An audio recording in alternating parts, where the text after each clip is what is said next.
Salut les familles slow et bienvenue dans votre vidéo de la semaine. Cette semaine, j'aimerais aborder avec vous un thème important en cette fin d'année, les fêtes de Noël et comment y apporter une touche de slow. À tout de suite!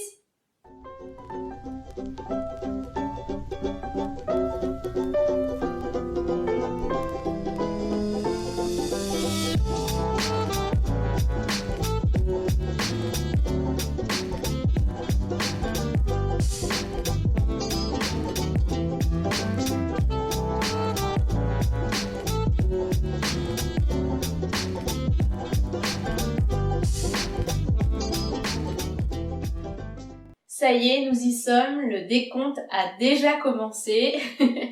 Dans un peu plus d'un mois, nous fêterons Noël et la nouvelle année. Et en ça, souvent, les fêtes de fin d'année sont, l'occasion de se laisser emporter dans la roue qui va trop vite pour nous. Et on est happé par une course effrénée aux cadeaux, aux préparatifs ou même parfois aux activités de l'Avent qu'on veut mettre en place en famille avec de belles intentions. Et enfin, pendant les fêtes de fin d'année, on enchaîne les repas, les visites et hop, on n'a plus d'énergie, on n'a pas respecté notre rythme, ni nos intentions, ni nos aspirations. Alors j'aimerais pouvoir voir avec vous cette semaine comment on pourrait revenir à un mouvement slow avec ces célébrations. Concrètement, comment faire pour réussir à trouver l'équilibre entre nos aspirations, nos convictions et l'incarnation de celles-ci dans un moment si précipité. Dans un premier temps, concrètement, posons-nous la question. C'est vrai que nous oublions souvent l'essence de la célébration de Noël. Qu'est-ce qu'on a envie de vivre? Comment on a envie de le vivre? Pourquoi on se rassemble autour de cette fête? Et donc pourquoi on a envie de faire plaisir et pourquoi on est emporté justement parfois dans les traditions qui ne correspondent pas forcément à nos aspirations. En ça, il y a des questions simples à se poser pour pouvoir retrouver l'essence de cet événement. Des questions comme qu'est-ce que représentent pour moi ces célébrations? Comment j'ai envie de les incarner? Comment j'ai envie de les vivre? Lorsque vous vous posez ces questions, justement, vous allez chercher à vous libérer des injonctions et des traditions qui ne vous ressemblent peut-être pas forcément et à venir sur l'essence des échanges que vous avez envie de vivre pendant les fêtes de fin d'année. Concrètement, vous n'êtes pas obligé d'enchaîner des longs repas.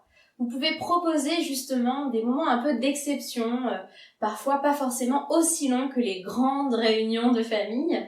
Vous pouvez aller vous balader en forêt et créer quelque chose en famille, partager la confection d'un goûter que vous allez partager et donc qui va vous prendre peut-être 2-3 heures mais qui sera pas immobile et qui demandera beaucoup d'énergie notamment aux enfants et à vous-même et qui vous libérera justement de ces longs repas où vous mangez plus que de raison et ça met à mal notamment votre système digestif, votre immunité qui demande à plus de douceur dans cet hiver qui commence dès le 21 décembre et donc qui peut ensuite fatiguer les organismes lorsqu'on rentre en janvier et qu'on a fait les 10 grands repas de Noël.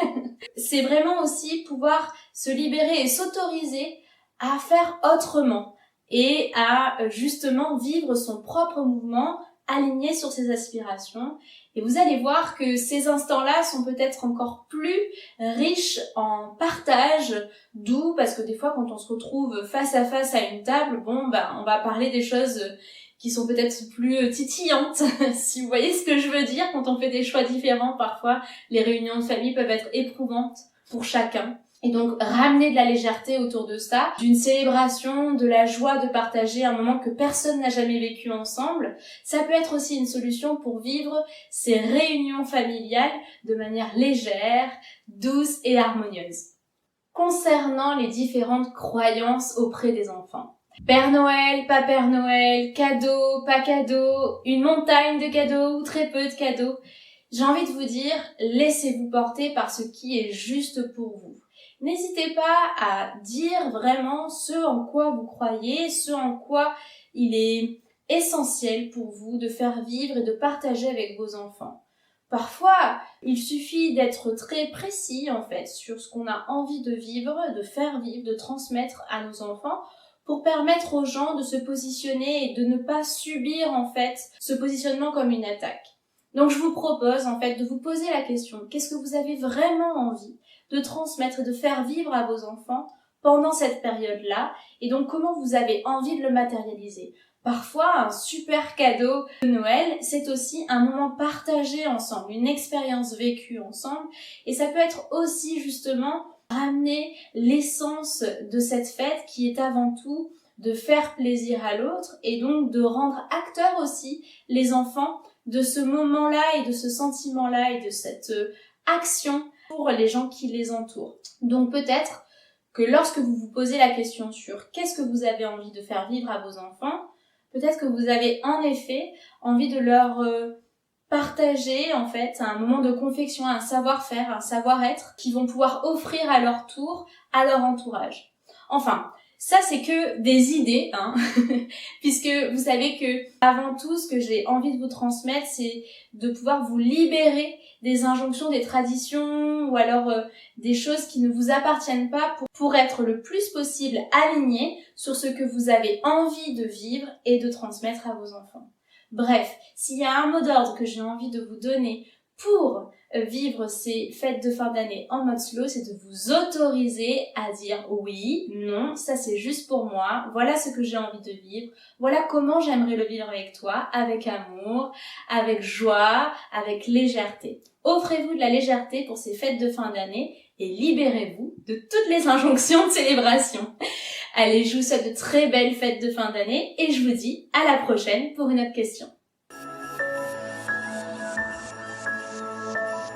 Si vous désirez incarner au quotidien une vie slow, n'hésitez pas à nous rejoindre sur la communauté des familles slow à travers nos différents programmes en ligne et accompagnements individuels pour bénéficier justement du vivre ensemble au travers d'une communauté qui désire elle aussi vivre une vie slow et une famille slow, une parentalité slow au quotidien.